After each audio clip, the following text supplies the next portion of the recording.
चलो, good afternoon all of you. क्या चल रहा है अपना चैप्टर नंबर 2? क्या नाम है चैप्टर का? फंक्शंस ऑफ मैनेजमेंट, जिसमें हमने कल नया फंक्शन स्टार्ट किया था। कितने फंक्शन है हमें टोटल इस चैप्टर में? हमें कितने फंक्शन देखने? 6 फंक्शन है। 6 देखा होगा आपने, 6 फंक्शन है। पहला फंक्शन कौन सा देख लिया हमने? प्लानिंग। बोल गए सब? पहला प्लानिंग, दूसरा ऑर्गेनाइजिंग, तीसरा था और कल जो हमने देखा वो था फोर्थ फंक्शन जैसा डायरेक्टिंग। डायरेक्टिंग मतलब जो एक डायरेक्टर एक फिल्म या मूवी के लिए करता है, उसी तरह का सेम काम आपके बिजनेस में आपका जो मैनेजर है, आप खुद अगर आप बिजनेस चलाते हो, वो आपके बिजनेस के लिए इंस्ट्रक्शन देने का काम करते हैं, गाइडलाइन देने का काम जो करते हैं, उसे हम बोलेंगे डायरेक्टिंग। बराबर। हमने इंपॉर्टेंस ऑफ डायरेक्टिंग टोटल कितने? टोटल 10 इंपॉर्टेंस है इसमें, इसमें से 5 हमने कल देख लिए थे। 5 में किसी तरह कुछ डाउट है? क्या है पहला? Initiate action. जब तक आप कुछ बोलेंगे नहीं तब तक आगे वाला बंदा कुछ करेगा क्या? और जब तक आप इंस्ट्रक्शन देने के बाद ही वो अपना वर्क शुरू करेगा, उसे बोलेंगे initiate actions. Then second, integrates efforts.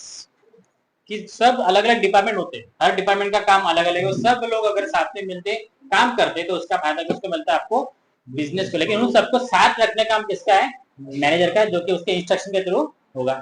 Then third क्या है? Means of motivation. कि जो भी आपके एम्प्लॉय है, आपके साथ काम करने वाले, उनको आपको क्या देना पड़ेगा? मोटिवेट करना पड़ेगा। वो मोटिवेशन करने का जरिया अलग अलग हो सकते हैं। आप फाइनेंशियली कर सकते हैं या नॉन फाइनेंशियल। फाइनेंस में अगर उनकी सैलरी बढ़ाओ, इनको इंक्रीमेंट दे दो, है ना, नहीं तो किसी बोनस दे दो, ट्रिप लेके जाने का, इस तरह से आप उनको मोटिवेट कर सकते हैं, आपके काम में उसका फायदा हो सकता है। देन फोर्थ है प्रोवाइड स्टेबिलिटी। कि आपके बिजनेस में हो रहा है जो फ्लक्चुएशन है, आपका ग्रोथ हो रहा है या लो जा रहा है, इससे अगर स्टेबल रखना है तो उसका क्या करना है? डायरेक्टली आपको उसके लिए मदद करता है, हेल्प करता है। और लास्ट टिप जो हमने कल देखा था वो क्या है? Coping up with the changes. कि आपके बिजनेस जैसे टाइम चेंज होते रहता है, उसी तरह से आपको आपके बिजनेस में चेंज लाना पड़ता है। बराबर। ये चेंज लाने के लिए डायरेक्टिंग आपको मदद करता है। बराबर। ये 5 हमने कल देख लेते। आज हम देखने वाले 6। क्या है 6 वाला? Effective utilisation of the resource. आप जितने भी हमने फंक्शन देखे, बराबर, ये हमारा चौथा है। इसके पहले के 3 इसके बाद 2 देखने वाले। इन सब में आपको ये पॉइंट कंपलसरी सब में मिलेगा ही मिलेगा, ये सब में कॉमन है। Effective utilisation of the resources directing में भी है, उसके पहले हमने देखा ऑर्गेनाइजिंग उसमें भी है, प्लानिंग में भी है, स्टाफिंग में भी है। हर फंक्शन में आपको ये मुद्दा कॉमन है। मतलब जिसको कुछ भी याद नहीं एग्जाम में टाइम है, तो ये एक भी लिख के आएगा 2 मार्क मिल जाएंगे उसको। समझ में आ रहा है? समझेगा? मतलब तू कुछ भी याद नहीं रखा, लेकिन ये एक पॉइंट रख दिया तो हर कौन सा भी फंक्शन एग्जाम में क्यों ना एक पॉइंट लेके आगे 2 बार फिक्स है आपका। Effective utilisation of the resource. अब देखते हैं इसका मीनिंग होता है क्या।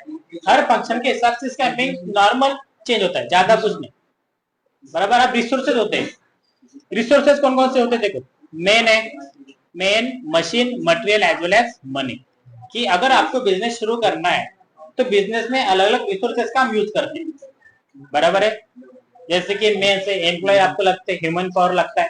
देन मशीन्स लगते हैं, मशीन का यूज किया जाता है। बराबर। देन रॉ मटेरियल होता है, मटेरियल उसका भी यूज हम करते हैं।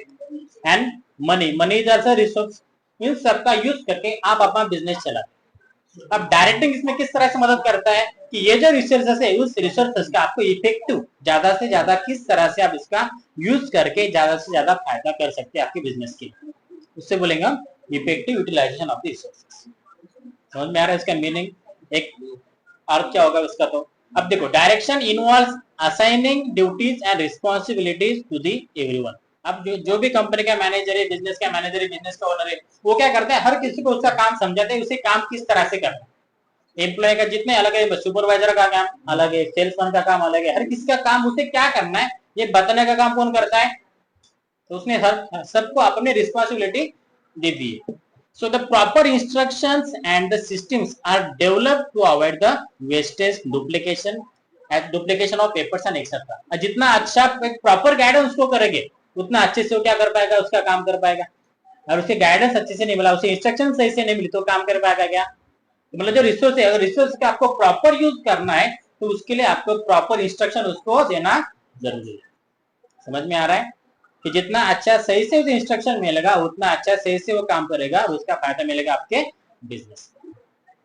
तो इस तरह से डायरेक्टिंग आपको उस रिसोर्स का इफेक्टिव यूज करने के लिए मदद करता है। समझ में आ रहा है? चल हमने एग्जांपल लिया था, एक सेल्समैन है, बराबर है, उसी प्रोडक्ट पता है, लेकिन आपने बताया कि आपके पास क्या प्रोडक्ट का एक स्पेशल कुछ एडिशनल कुछ है क्या जो बाकी जो प्रोडक्ट है उसमें है, लेकिन आपके पास स्पेशल गिफ्ट कुछ है, स्पेशल थिंग उसमें है जो कि लोगों को ज्यादा अट्रैक्ट कर सके। ये जब तक उसको पता नहीं कि वो उसे शेयर कर पाएगा क्या? बराबर, जिस तरह से उसकी इंस्ट्रक्शन मिलेगी उसी तरह से वो काम करेगा। जितना अच्छा आप इंस्ट्रक्शन दोगे उतना अच्छा इफेक्टिवली वो काम करेगा। तो इसीलिए जितना इफेक्टिवली ज्यादा सारी चीजें रिसोर्स का यूज कर पाएगा तो effective utilisation of the resources. समझ में आया क्या? ये तो मेन क्या आपका इंस्ट्रक्शन, किस तरह से इंस्ट्रक्शन आप उसको देते हो और वो उसे फॉलो करेगा तो अच्छे से अच्छा बेनिफिट आपको बिजनेस में मिलेगा। समझ गए? अब ये मेन रिसोर्स याद रखना, कौन कौन से रिसोर्स होते हैं? पहला होता है मेन, जैसे हम फिजिकल रिसोर्स बोल सकते हैं। देन दूसरा मैन पावर अपना, men's, then machines, then material होता है, रॉ मटेरियल, हर बिजनेस कुछ ना कुछ रॉ मटेरियल यूज करना आता है। एंड लास्ट है मनी, कि सब कुछ है लेकिन पैसा नहीं तो बिजनेस हो पाएगा क्या? पैसा बहुत है लेकिन उसे कैसे यूज करना ये पता नहीं है, फिर भी आपका नुकसान हो जाएगा। तो हर रिसोर्स का किस तरह से ऑप्टिमम यूज करके ज्यादा से ज्यादा यूज करके बिजनेस को प्रॉफिट में लाने का काम कौन करता है? डायरेक्टिंग फंक्शन करता है। जितना अच्छा इंस्ट्रक्शन मिलेगा उतना अच्छा उसका यूज उसके बिजनेस में हो पाएगा। समझ में हर्षल? समझते हैं डायरेक्टिंग फंक्शन? हो गया 6 वाला। अब 7 है क्रिएट्स अ टीम स्पिरिट, है ना? होता है टीम स्पिरिट। आपने अगर कोई क्रिकेट टीम देखी होगी, है ना, क्रिकेट टीम में मेन जो कैप्टन होता है आपका, तो कैप्टन के ऊपर है ना किस तरह से टीम को अच्छे से काम करना है, क्या करना है। अगर कैप्टन ने कुछ नहीं करेगा तो बाकी टीम के अंदर एक हौसला मिलेगा क्या करना है क्या नहीं करना है। और जो कैप्टन है वो कैप्टन किसके लिए काम करता है? खुद को ज्यादा रन बनाने उसके लिए करता है या टीम को जीतने के लिए काम करता है? टीम के। उसी तरह से आपके बिजनेस में इंपॉर्टेंट है आपका टीम स्पिरिट। और ये स्पिरिट कौन जगाता है टीम के अंदर? वो टीम का हेड जो होता है, जैसे अपना क्रिकेट टीम का कैप्टन है और आपके बिजनेस से आपका मैनेजर है। समझ में आ रहा है? देखो, direction focuses on the motivating the subordinates for the group effort, कि सबने साथ मिलके अगर काम करते तब जाके फायदा किसको मिलेगा उसका, है ना? कि अगर क्रिकेट टीम में अगर 11 लोग हैं, 11 प्लेयर्स के 11 प्लेयर्स अगर खेल रहे हैं, बस एक ही बंदा अच्छा खेलेगा, 10 लोग कुछ नहीं करेंगे, तो टीम जीत पाएगी क्या? जीत पाएगी नहीं। उसके रन रेट बढ़ेगा अकेले का, बस उसका 100 हो जाएगा। लेकिन टीम जीतने के लिए क्या करना है? इन सब लोगों को, सब प्लेयर को अच्छे से एफर्ट करना पड़ेगा और उसके अंदर एफर्ट क्रिएट करना, उसे मोटिवेट करने का काम कौन करता है? वो टीम का कैप्टन करता है। उसी तरह से आपके बिजनेस में आपका मैनेजर करता है या फिर डायरेक्टर करता है। समझ में आ रहा है? So the group efforts or the team spirit plays a vital role in the success of an organization and then the individual. एक बंदा कितना भी कुछ काम कर ले, लेकिन एक बंदे का एफर्ट्स और सारे बंदों का एफर्ट्स, किसका एफर्ट ज्यादा रहेगा? जब सारे बंदे अच्छे से काम करें, है ना? कि चलो टीम का कैप्टन बस खेलते जा रहा लेकिन बाकी 10 लोग नहीं खेल रहे तो टीम नहीं जीतेगी। अगर सब लोग अच्छे से खेलते तब जाके टीम अच्छे से जीत पाएगी। उसी तरह से बिजनेस में होता है। समझ गए? So therefore the role of the manager as a director plays a very important role in the guiding as well as motivating the employees to achieve the predetermine. जो भी आपका बिजनेस का गोल है, अगर आपको उसे अचीव करना है तो आपको एक टीम बनकर सबको साथ में मिलकर काम करना पड़ेगा। और टीम को एक मोटिवेट करने का काम कौन करेगा? यहाँ पर आपका डायरेक्टर या फिर मैनेजर। समझ में? जितना अगर आपने देखो, टाटा पता है आपको? रतन टाटा जी, है ना? उनकी एक गाड़ी है, उनकी गाड़ी का नाम उनके एक एम्प्लॉय के नाम पर उन्होंने रखा था, टाटा नैनो में, टाटा सुमो। सुमो पता है? सुमो गाड़ी थी, अभी इतनी नहीं थी लेकिन एक टाइम में थे, पढ़ नहीं रहे। टाटा सुमो देखो आपने, वो टाटा सुमो का गाड़ी का जो नाम है उन्हें उनके एम्प्लॉय के उस पर दिया। अगर ऐसा कुछ आप अपने एम्प्लॉय के लिए करते तो क्या होगा? एम्प्लॉय का अच्छा फील होगा ना कि चलो हमारा इतना बड़ा ओनर भी हमारे नाम से अगर किसी गाड़ी को नाम देता है तो एक अच्छी फीलिंग होती है। तो एक और एक मोटिवेशन उनको मिलता है कि हम कितने अच्छे से अपने कंपनी के लिए काम कर सके। बराबर, ये करके उन्हें अपने एम्प्लॉय के अंदर एक हौसला जगा कि सब लोगों ने अच्छे काम करने, एक स्पिरिट जगा ना उनके अंदर भी। तो इस तरह से एक मैनेजर डायरेक्टर अपनी टीम के अंदर स्पिरिट जगाकर ज्यादा से ज्यादा अपनी कंपनी के लिए काम कर सकते हैं। किसके through? As a director to a director, है ना? आपके कंपनी का जो ओनर है, मैनेजर है, वही आपका डायरेक्टर है। जैसे उस तरह डायरेक्टर एम्प्लॉय को बोलेगा उसी तरह से वो काम करेगा। समझ गए? दैट्स अ टीम स्पिरिट, कि अपने टीम के अंदर एक स्पिरिट, एक जोश तैयार करने का काम कौन करता है? आपका डायरेक्टर करता है। समझ गए? समझ रहे हैं ना? अब 8, क्या है 8 वाला? कैपेबिलिटीज ऑफ द इंडिविजुअल, कि जितने भी एम्प्लॉय आपकी कंपनी के अंदर काम करें, हर किसी की कैपेसिटी अलग अलग है।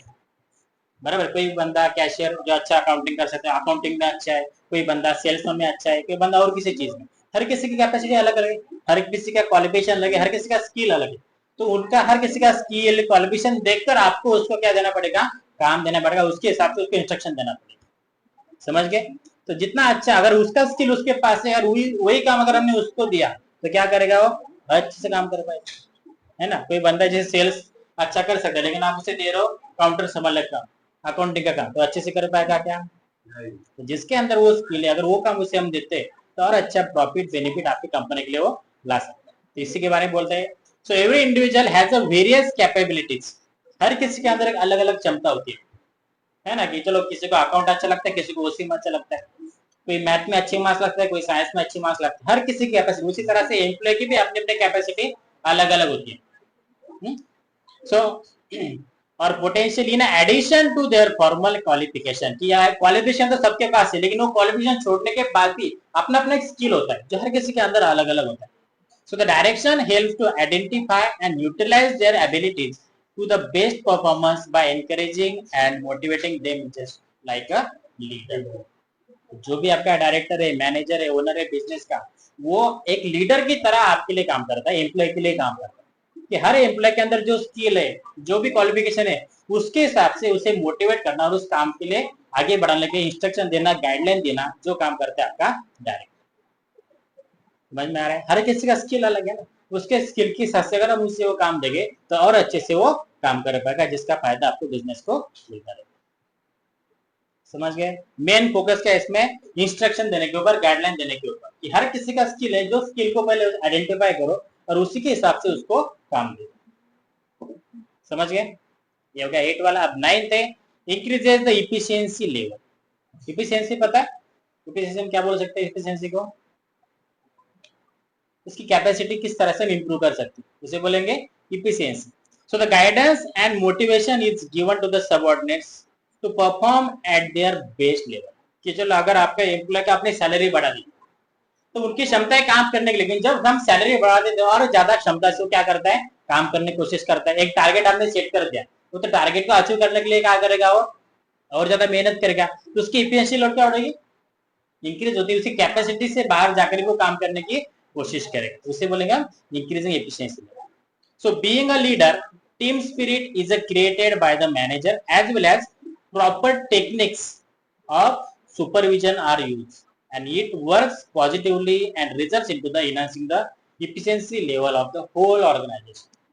कि अगर हर बंदे को आपने मोटिवेट किया, उसकी कैपेसिटी के हिसाब से उसको अगर अच्छे से काम करने के लिए मोटिवेट किया, तो ऐसा हर एम्प्लॉय करेगा तो क्या होगा? पूरे ऑर्गेनाइजेशन की, पूरे बिजनेस की लेवल क्या होगी? बढ़ जाएगी, उसकी एफिशिएंसी लेवल बढ़ जाएगी और सब लोग अच्छे से काम करके इसका फायदा मिलेगा आपके बिजनेस। समझ में आ रहा है? मेन इसमें क्या है? मोटिवेट कौन करने वाला है यहाँ पर आपको? आपका डायरेक्टर।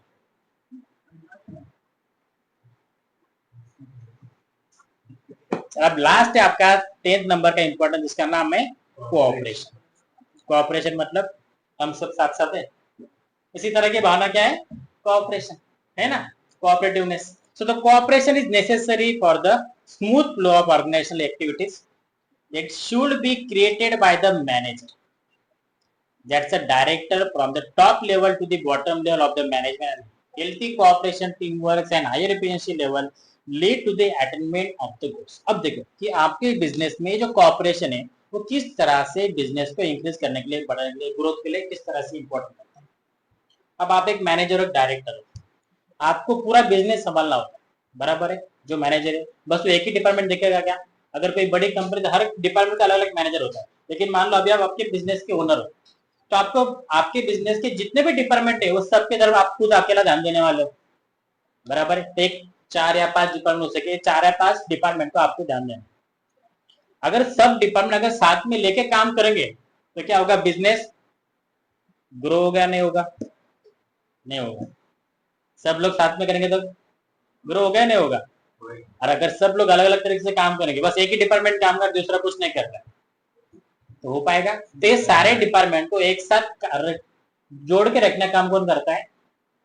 और जितना अच्छा एक दूसरे वो कॉपरेशन रखेंगे, चलो सेल्स डिपार्टमेंट है, रॉ मटेरियल सोर्सिंग डिपार्टमेंट है, या और कोई मार्केटिंग वाला डिपार्टमेंट है, ये सब लोग अगर अच्छे से एक साथ आपस में मिलकर अगर काम करते हैं तो क्या होगा? उसका बेनिफिट किसको मिलेगा? बिजनेस का। और ये साथ में रखने का काम किसका? आपका डायरेक्टर का है, जो कि आगे डायरेक्टिंग फंक्शन यहाँ फॉलो करता है। समझ गए क्या हो रहा है इसको?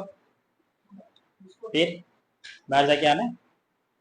समझ गए डायरेक्टिंग फंक्शन क्या है? तो समझ गए क्या क्या है? तो एक बार देखने फिर से रिवाइज कर देते 10 के 10 मेन इंपॉर्टेंस क्या है, तो उसके बाद में देखेंगे कोऑर्डिनेट क्या है। चलो देखो,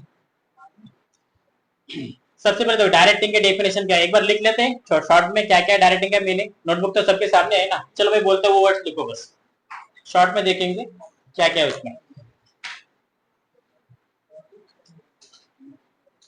चलो देखो, डायरेक्टिंग की बेसिक डेफिनेशन लिखो पहले।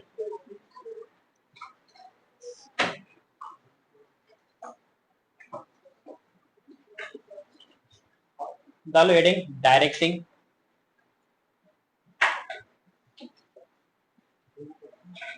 लिखना है सबको। तो देखो डायरेक्टिंग, अब उसकी definition.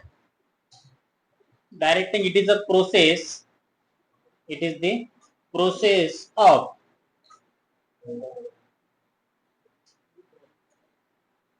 it is the process of instructing, communicating, inspiring, motivating,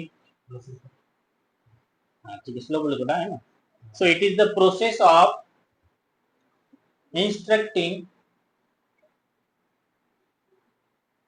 guiding, communicating,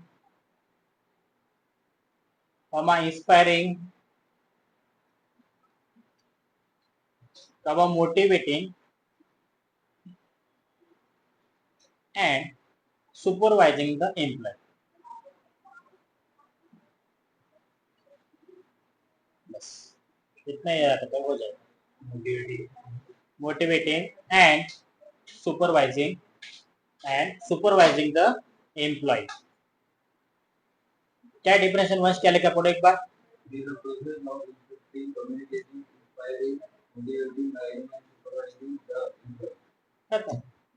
इतना लिख दिया 2 मार्क मिल जाए। इसे और आपके हिसाब से एलिब्रेट कर सकते कि क्या क्या होता है, ये बेसिक है, इतना याद रखो। डायरेक्टिंग की डेफिनेशन आपको ये वर्ड उसमें तो कंपलसरी लिखना है। समझ गए? अब उसके फंक्शन है इंपॉर्टेंस। पहला इंपॉर्टेंस क्या है? Initiates the action. बोल पाएगा क्या बोला था मैंने इनिशिएट एक्शन में? मयूरी काय सांगितलं होतं मी इनिशिएट एक्शन मध्ये? नहीं बोल गया इतनी जल्दी, ऐसे कैसे? डायरेक्टिंग एक्शन को इनिशिएट करता है किस तरह से?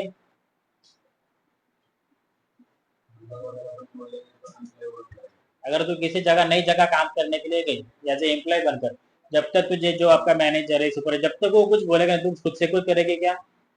तो वही डायरेक्टिंग, जब तक आने वाला जो मैनेजर आपको बोलता है तब आप काम शुरू नहीं कर सकते। तो मेन बात क्या है, काम शुरू करने के लिए उसे डायरेक्शन देना, उसे इंस्ट्रक्शन देना, जो करता है directing function. Then second, integrates efforts. इसमें क्या बोला था मैंने जतिन? क्या बोला था इंटीग्रेट्स एफर्ट्स में? क्या मैंने होता है इसका? क्या? कष्ट लेना है ना, अकेला बंदी के कष्ट और सभी बंदों के कष्ट। कष्ट लेना बोला था है ना, तो किस तरह के कष्ट लेना? कम्युनिकेशन करके, बराबर है। अगर मैनेजर बंदा आ गया बस खुद आके बैठ गया कुछ नहीं कर रहा है, तो बाकी लोग काम करेंगे क्या? तो उसे बोलना तो पड़ेगा बेटा तू ये काम कर, तू ये काम कर, तेरा डिपार्टमेंट हुए, तू इस तरह के काम कर। तो जब तक वो सबको गाइडेंस नहीं देगा, बराबर है, तब तक वो सबके एफर्ट साथ में नहीं मिलेंगे, तब तक कंपनी को फायदा मिलेगा क्या? तो ये सारे एफर्ट्स इकट्ठा करना, उसे इंस्ट्रक्शन देना, ये काम किसका है? डायरेक्टर का, जो कि होता है डायरेक्टिंग फंक्शन के तरह। समझ गया? दूसरा, अब एक बार फिर से रिवाइज करो, कुछ याद नहीं आ रहा है, कुछ नहीं समझ रहे तो मुझे पूछ। देन तीसरा, मीन्स ऑफ मोटिवेशन, कि जो भी आपके एम्प्लॉय है उनको मोटिवेट करने का काम कौन करता है? आपका डायरेक्टर करता है, मैनेजर। अभी किस तरह से कर पाओगे, क्या क्या बोला था मैंने इसमें?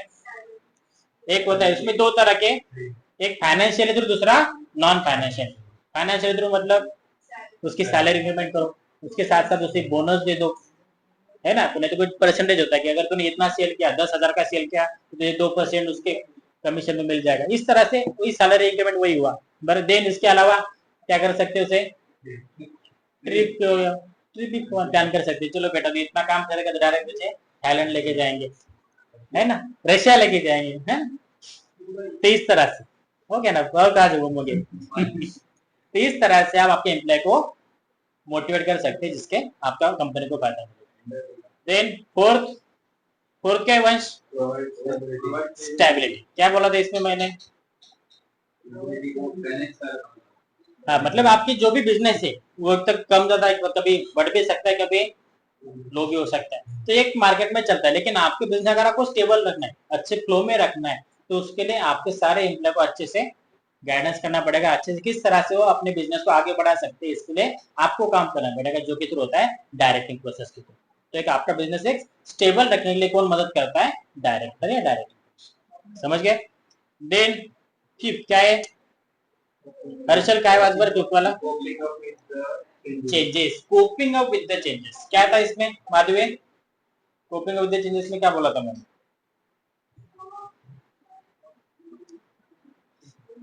मीनिंग क्या होता है उसका? कि जिस तरह से आप टाइम के साथ साथ चीजें बदलते जाती, उसी तरह से आपको आपको बिजनेस से भी चेंज लाना है। बराबर ना, कि टेक्नोलॉजी बदल रही है, बात अजूबा का माहौल बदल रहा है, लोग कोई ऑनलाइन खरीद रहा है, कोई ऑफलाइन खरीद रहा है। जिस तरह से पूरे चेंजेस हो गए आपके सराउंडिंग में, आपके मार्केट में, उसी तरह से आपको आपके बिजनेस में भी चेंज लाने पड़ेंगे। अभी चेंज कौन, एम्प्लॉय लाएगा क्या? नहीं, तो बिजनेस का जो मैनेजर है, जो डायरेक्टर है, वो उस चेंज को आगे लाने के लिए मदद करेगा, है ना Jatin? Coping with the changes मतलब चेंजेस को आपने बिजनेस में ला। देन 6, अभी तुम ही बोले, बार बार बोल के तो बहुत हो रहा है मेरे हिसाब से। क्या होता है इफेक्टिव मतलब? Effective utilisation of the resources, मतलब जो जो रिसोर्स आप यूज करने वाले बिजनेस में, क्या क्या उसमें? मशीन से, मटेरियल से, एम्प्लॉय, मेंस बोल सकते हैं, मैन वुमेन एंड मनी, इन सब चीज का अच्छे से अच्छा यूज करके आपको ज्यादा से ज्यादा फायदा लेना है। बराबर है? इसके लिए आपको क्या करना है, उससे अच्छे से इंस्ट्रक्शन देना पड़ेगा, गाइडेंस देना पड़ेगा, तब जाके उसका फायदा आप अच्छे से ले पाओगे। किसी तरह का वेस्टेज इसमें नहीं होगा। समझ गया रिद्धि? चलो अगला क्या है? Team spirit. टीम, जो भी काम होता है बिजनेस का, वो अकेला बंदा करता है क्या? बिजनेस एक टीम वर्क होता है। तो आपके टीम में एक तरह का मोटिवेशन देना, उनको उनके अंदर एक जोश जगा के रखना काम करने के लिए, वो किसका काम होता है? मैनेजर का, डायरेक्टर का, जो चीज डायरेक्टिंग फंक्शन के थ्रू किया जाता है। जितना अच्छा जोश उनके अंदर रहेगा, वो इतने अच्छे से काम करेंगे, जिसका फायदा मिलेगा आपके बिजनेस। देन इंडिविजुअल, कि जो मैनेजर, उसे पता होना चाहिए कि हर एम्प्लॉय का अलग अलग कैपेसिटी, अलग अलग स्किल्स होते हैं, तो उसके स्किल के हिसाब से उसे उस तरह का काम उसने देना चाहिए। और उसका जो स्किल है, उसी का काम अगर उससे दिया तो क्या होगा, वो अच्छे से काम कर पाएगा, जिसका फायदा आपको बिजनेस को ग्रोथ के लिए काम है। समझ गए? और ये किसकी कैपेसिटी क्या है, किसका स्किल क्या है, ये पहचानना किसका काम होता है? इसे आइडेंटिफाई करने का होता है आपके डायरेक्टर का या फिर manager. Then 9, increase the efficiency level, कि जो आपकी क्षमता है, उस क्षमता को इंक्रीज करने के लिए डायरेक्टिंग फंक्शन मदद करता है।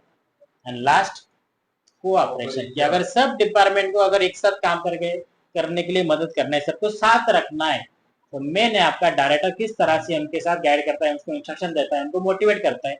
सारे डिपार्टमेंट जब तक साथ में रहेंगे, तब तक बिजनेस आगे नहीं बढ़ेगा। जिसके लिए मैंने आपका कोऑपरेशन। समझ गए? तो ये 10 आपके इंपॉर्टेंस ऑफ द डायरेक्टिंग। अब इसमें किसी तरह का कुछ डाउट है इसमें? देखो, पहला हो गया था अपना प्लानिंग, पहला फंक्शन हो गया था। दूसरा, देन तीसरा स्टाफिंग, चौथा डायरेक्टिंग, और अभी पांचवा जो हम शुरू करने वाले हुए कोऑर्डिनेट, है ना, जो हमने लास्ट में देखा कोऑपरेशन। अगर आपको कोऑपरेशन रखना है, उसके लिए मैंने आपके अंदर कोऑर्डिनेशन होना। समझ में आ रहे? कि चलो आप मान लो कि आपको एक इवेंट मैनेज करना है, कि चलो आपके कॉलेज में गैदरिंग का प्रोग्राम है, गैदरिंग का प्रोग्राम सारा मैनेजमेंट 10 स्टूडेंट करने वाले, जो स्टूडेंट को दिया है टीचर ने कि जो 10 स्टूडेंट आप पूरे प्रोग्राम को मैनेज करो। और 10 स्टूडेंट का कौन, अगर उन्हें सबने अलग अलग अपना डिपार्टमेंट बांट लिया कि चलो तू स्टेज का देखेगा, तू गेस्ट का देखेगा, तू बाकी माइक सिस्टम का देखेगा, तू टेक्निकल देखेगा, बराबर। और ये सबने अच्छे से काम बांट लिया, लेकिन कौन किसका काम कहाँ तक आया, किसने कहाँ तक काम किया, किसी को कुछ पता नहीं, तो प्रोग्राम अच्छे से हो पाएगा क्या? किसी के साथ किसी तरह का कोई कोऑर्डिनेशन नहीं, तो प्रोग्राम अच्छे से कर पाएंगे नहीं ना। तो वही है, इसी तरह से आपके बिजनेस में जो भी अलग अलग डिपार्टमेंट आपके बिजनेस में होते हैं, अगर उनका सही से एक दूसरे के साथ अच्छे से कोऑर्डिनेशन रहा, तब जाके वो बिजनेस क्या होता है, सक्सेसफुल बनता है, नहीं तो बिजनेस डूब जाता है। समझ में आ रहा है? आपके पास अच्छी प्लानिंग भी है, अच्छा स्टाफ भी आपके पास है, अच्छा आप इंस्ट्रक्शन में देते हो, लेकिन किसी डिपार्टमेंट का कोई कोऑर्डिनेशन नहीं। सेल्स वाला सेल का काम कर रहे हैं, लेकिन कितना प्रोडक्शन पड़ा है पता नहीं, कितना लाना है उसको पता नहीं, किसी का अदर कोऑर्डिनेशन नहीं रहा, तो सब डिपार्टमेंट अच्छे से काम कर पाएंगे क्या? जितना अच्छा कोऑर्डिनेशन होगा उतना फायदा आपको बिजनेस को होगा, इसलिए फंक्शन आपके बिजनेस के लिए ज्यादा इम्पोर्टेंट। अब देखते हैं होता क्या एक्चुअली कोऑर्डिनेटिंग मतलब।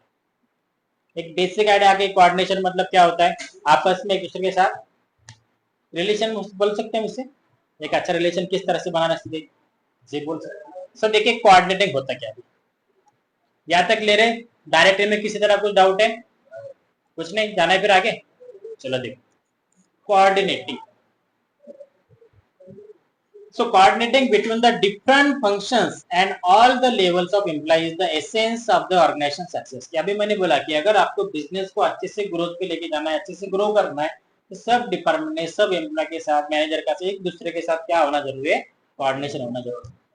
So it is an integration of different activities which is essential for their smooth flow, and it is establish harmony among all the activities of an organisation in achieving the desire. तो जो भी आपका business का गोल है, अगर आपको उसे achieve करना है, तो सब डिपार्टमेंट एक अच्छा माहौल बना के रखना, सब एक दूसरे के साथ अच्छे से कोऑर्डिनेशन रखना, उनका कांटेक्ट रखना, ये ज्यादा जरूरी होता है।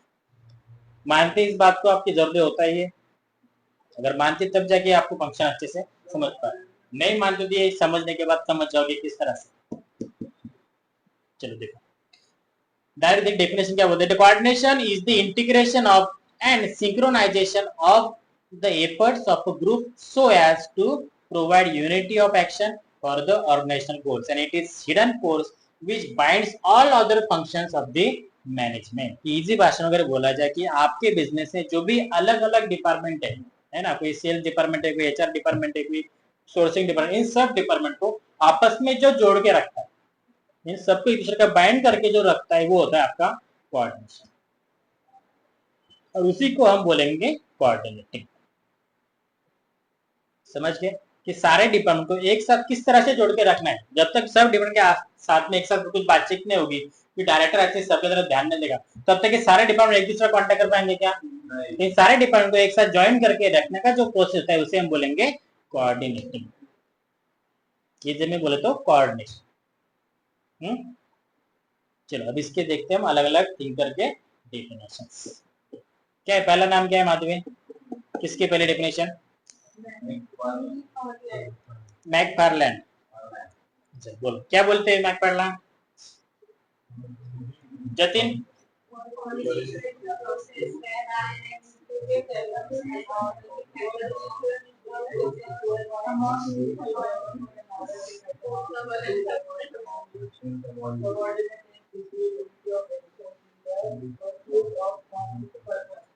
इजी एकदम, समझ गया मतलब।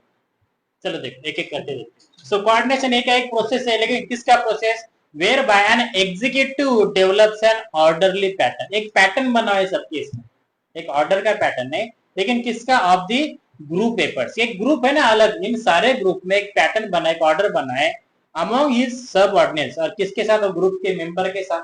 सबऑर्डिनेट्स मतलब सारे ग्रुप के members, and secure the unity of actions. जो भी कुछ एक्शन वो कर रहे हैं, वो सबके एक ही सेम एक्शन कर रहे हैं, सबका एक्शन किस तरह का है?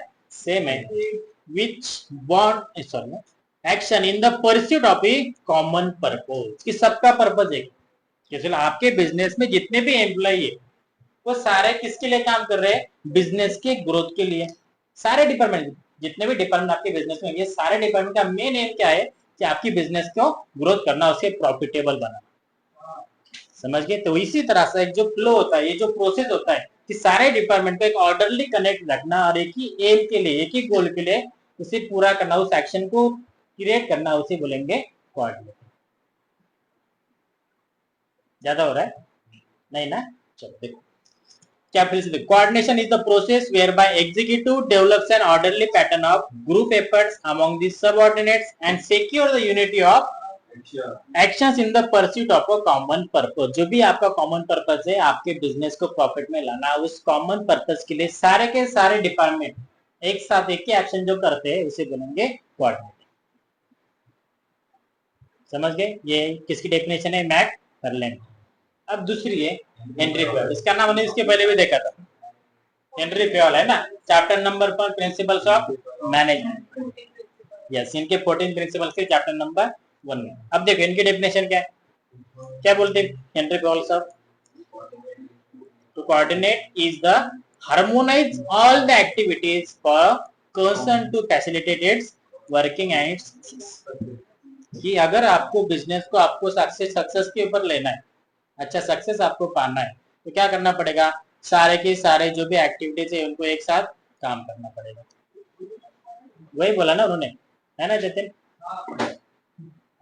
देखो to coordinate is the harmonise all the activities, कि आपके डिपार्टमेंट जो भी अलग अलग एक्टिविटीज हो रही है, बराबर, सेल्स हो, सारे के सारे जो भी अलग डिपार्टमेंट के अलग अलग एक्टिविटीज जो आपके साथ आपके बिजनेस में हो रही है, उन सबको as a concern is facilitate its working and its success. कि किसके लिए काम कर रहे हो? सारे आपके बिजनेस के सक्सेस के लिए, है ना माधवी?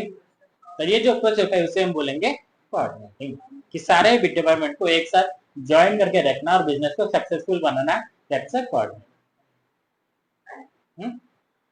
अब लास्ट तीसरा डेफिनेशन है मुनी एंड रिली। क्या नाम है?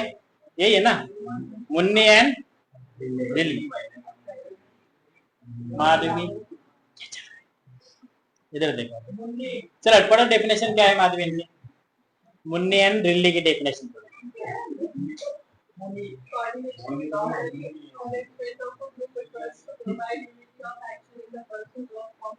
जो हेनरी पॉल ने बोला बस उसे एक दो वर्ड में चेंज करके वही बोल दे रहे साथ में, सेम है, कोई डिफरेंट नहीं है। So coordinating with the orderly arrangement of the group effort, की जो अलग अलग ग्रुप होते हैं उनके ग्रुप के सारे एफर्ट्स को ऑर्डरली मैनेजमेंट करना, किसके लिए? एक कॉमन गोल है आपके बिजनेस को प्रॉफिट में लाने के लिए, जो भी कॉमन एक्शन की जाती है हम उसे बोलेंगे कोऑर्डिनेटिंग।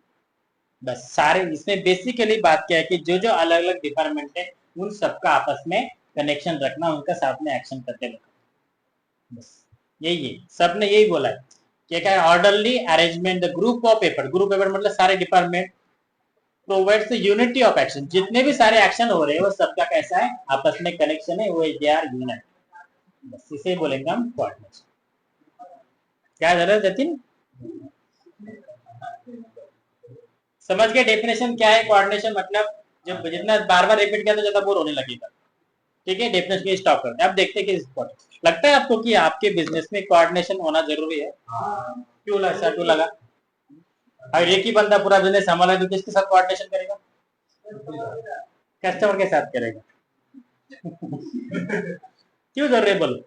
बिजनेस आपका बहुत बड़ा है, आपके साथ 100-200 एम्प्लॉय काम कर रहे हैं, बहुत सारे डिपार्टमेंट है, तो कोऑर्डिनेशन होना क्यों जरूरी है ना? चार बंदे चारों दिशा में चले जाए तो बिजनेस भी चार दिशा चले जाए, बिजनेस आगे बढ़ पाएगा? नुकसान हो जाएगा। उसी तरह से ये चार बंदे अलग डायरेक्शन में जा, हर किसी काम में काम करना, लेकिन उसे एक कॉमन गोल के लिए काम करना है, तो उनका काम भी उसी तरह सेम होना चाहिए। तो इन सारे बंदों को इकट्ठा रखना, उनको कॉमन गोल पूरा करने के लिए मदद करना, उसी लिए जरूरी है आपका कोऑर्डिनेशन। समझ में आ रहा है क्यों जरूरी है? अब देखते हैं इसका इंपॉर्टेंस। सबसे पहले इनकरेज द टीम स्पिरिट। अब देखो जब हमने चार फंक्शन देखा ना इसके पहले के, उन चारों का थोड़ा बहुत सिमिलर आपको इसमें नजर आएंगे, कुछ ना कुछ फंक्शन, कुछ ना कुछ इंपॉर्टेंस। ये पूरा चैप्टर इसी तरह से, आपने पहले के 2-3 फंक्शन भी अच्छे से पढ़ ले तो लास्ट के 3 फंक्शन आपको अच्छे से इजीली कवर हो जाएंगे। समझ में आ रहा है? देखो पहला क्या? Encourage the team spirit. इसके पहले फंक्शन देखा टीम स्पिरिट के बारे में, क्या बोला? टीम स्पिरिट मतलब सबके अंदर एक जोश क्रिएट करना, मोटिवेशन देना। So in organisation the group of individuals work together, कि सब लोग साथ में काम तो कर रहे हैं। So the may be existence of conflict, लेकिन उनके बीच में झगड़े होने के चांसेस बहुत ज्यादा है। डिस्प्यूट्स है ना, डिस्प्यूट बिटवीन द, जो भी एम्प्लॉय अलग अलग डिपार्टमेंट के एम्प्लॉय है वो भी साथ में झगड़े कर सकते हैं, है क्या नहीं, हो सकता है ऐसा। So the departments and employee, बराबर, एम्प्लॉय के अंदर झगड़े, डिपार्टमेंट का एम्प्लॉय के साथ भी झगड़ा हो सकता है, as well as employ and employ, दोनों डिपार्टमेंट के अलग अलग एम्प्लॉय उनके झगड़े हो सकते हैं। तो ये झगड़े को सबको साइड में रखकर आपको सब लोगों को इकट्ठा लाना, उनको साथ में रखना, ये सबसे बड़ा काम है आपका कोऑर्डिनेशन। अगर कोई झगड़ा करे तो उसे झगड़े को किस तरह से सॉल्व करना है, तो सबको निकाल देना है कि जो झगड़ा करे उसे निकाल दो, है ना, कि झगड़ा खत्म वो लोग भी खत्म, कुछ भी नहीं। इस तरह से कर सकते हैं कि आप क्या करने का, आग में गिरा क्या और झगड़ा करो, मतलब वो तो डुबाएंगे, हम भी डुबाए अपने कंपनी को। तो वही देखो, so regarding organizational policies, roles and responsibilities, etc., the coordination arrange the work in such a way that the minimum conflicts are raised and increase the team spirit at the workplace. अगर आपके team में या आपके company में अगर झगड़े का माहौल बना रहेगा तो लोगों का काम में मन लगेगा क्या, हर किसी के साथ हर किसी ना किसी का झगड़ा हो रहा है, तो जो अच्छे लोग है तो झगड़ा नहीं करेंगे, उनके भी डाइवर्ट माइंड क्या हो जाएगा, डाइवर्ट होता जाएगा, वो भी काम नहीं करता। तो ये आपके घर में इस तरह का झगड़े का माहौल ना बने, इसलिए किसको काम करना पड़ेगा, आपके मैनेजर को या डायरेक्टर। वही ना कि सारे एम्प्लॉय के अंदर, हाँ, तो मैनेजर उसको निकाल लेगा, बराबर है। तो वही ना, मैनेजर के अंदर भी वो स्किल होना चाहिए ना कि किस तरह से वो प्रॉब्लम सॉल्व करता है। अगर वही प्रॉब्लम क्रिएट करता रहा तो वो ऐसा मैनेजर भी है क्या नहीं, तो वो भी स्किल है उसके अंदर का, समझ गए। तो आपके जो भी अलग अलग एम्प्लॉय अलग अलग डिपार्टमेंट है उनके अंदर होने वाला डिस्प्यूट है, झगड़ा है, उसे सॉल्व करके सबको इकट्ठा एक जगह रखना, उनके काम करके लेना, वो फंक्शन है आपका कोऑर्डिनेशन। और वो अच्छे से कौन फॉलो करेगा, जितना अच्छा कोऑर्डिनेशन सबके साथ रहेगा, झगड़ा हो भी रहा है तो किस तरह से सॉल्व करोगे, तो सारी चीजों को देखना, दैट्स कोऑर्डिनेशन। अगर ये झगड़ा है डिस्प्यूट ऐसे ही कंटिन्यू रहता रहेगा तो उसका नुकसान किसको झेलना पड़ेगा, आपके बिजनेस को, समझ गए। पहला, इस तरह से किसी तरह के झगड़ा ना होने के लिए उनके अंदर एक अच्छा काम करने का जोश बना रहे, ये टीम स्पिरिट क्रिएट करने का काम कौन करता है, कोऑर्डिनेटिंग फंक्शन करता है, समझ गए पहला। चलो दूसरा क्या है, यूज प्रॉपर डायरेक्शन, जो अभी डायरेक्टिंग में हमने देख लिया। देखो, the coordination integrate the departmental activities for achieving the common goal of the organization, कि जितने भी डिपार्टमेंट है वो सब डिपार्टमेंट का एक ही कॉमन गोल है, आपके बिजनेस को प्रॉफिट में लाना, बराबर है, आपके बिजनेस के ग्रोथ के लिए काम करना। So the work is arrange in a very systematic way and the interdependence of department gives the proper direction to the employee। अगर एम्प्लॉय को पता चल गया कि हम अकेले बंदे ने इस डिपार्टमेंट के जो कि बिजनेस को बढ़ा रहे, हमारे साथ और भी डिपार्टमेंट है, अगर वो भी अच्छे से काम करेंगे, उनके साथ मिलकर अगर हमने भी काम किया तो उसका फायदा किसको मिल रहा है, आपके बिजनेस को मिल रहा है। तो ये उनको बताना, उनको सही डायरेक्शन में लाना किसका काम है, मैनेजर का। जैसे इसी तरह का कोऑर्डिनेशन, अगर एम्प्लॉय का मैनेजर का कोऑर्डिनेशन नहीं हो, दोनों के साथ में कोई बातचीत ही नहीं हुई, उनको पता चलेगा कि बस आप अकेला डिपार्टमेंट नहीं, बाकी भी डिपार्टमेंट काम कर रहे हैं। सब डिपार्टमेंट अच्छे से एक दूसरे के साथ कोऑर्डिनेशन रख के जब तक काम नहीं करेंगे तब तक आपका बिजनेस प्रॉफिट में नहीं आएगा। तो ये डायरेक्शन देने का काम इस कोऑर्डिनेशन फंक्शन के थ्रू किया जाता है, समझ में आ रहा है। ये हो गया दूसरा। तीसरा, फैसिलिटेट मोटिवेशन। देखो, मोटिवेशन हमने बहुत देर में, है ना, बहुत ले रहे, कल भी लिया, आज भी लिया, आप देखिए इसमें भी क्या। So coordination motivate the employee to take the initiative while completing their assigned tasks। अब देखो कि अलग अलग दो डिपार्टमेंट है और आपने मैनेजर ने बोला कि जिसका डिपार्टमेंट अच्छे से और फास्ट काम करेगा उसको उसकी सैलरी इस महीने की डबल हो जाएगी। तो क्या उसका इम्पैक्ट क्या होगा, दो डिपार्टमेंट है, दोनों को सेम ऑफर दिया कि जो डिपार्टमेंट अच्छा और अपना टारगेट को जल्दी कंप्लीट करेगा उसकी सैलरी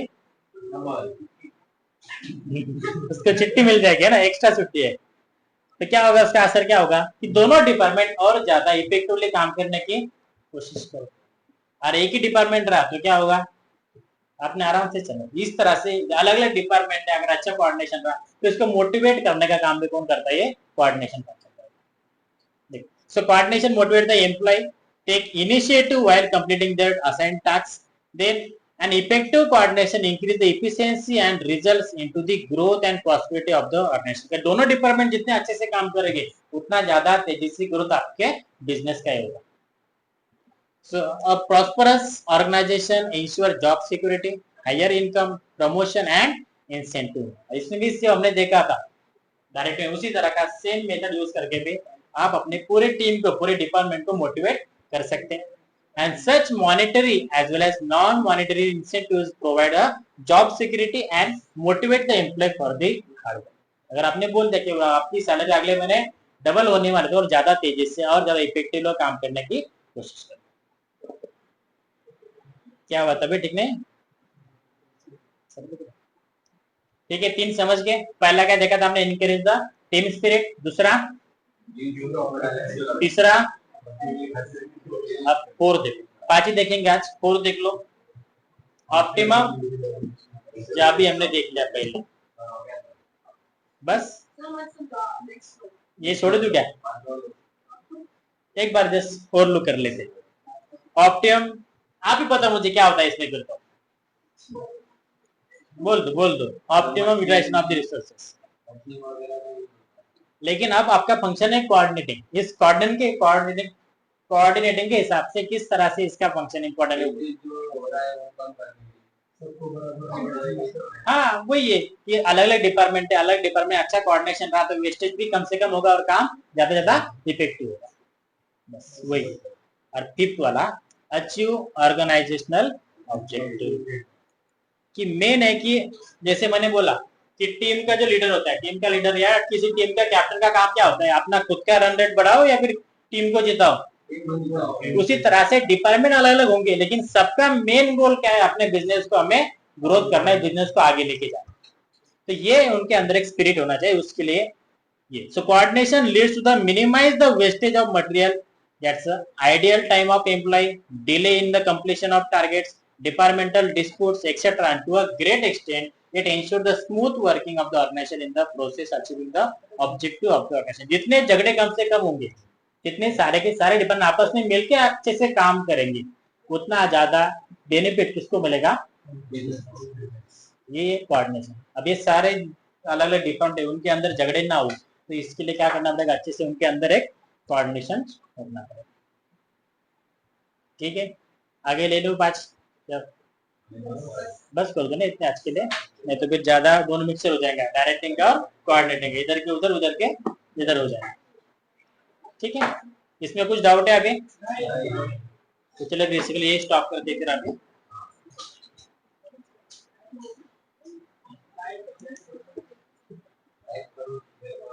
और सब्सक्राइब करो।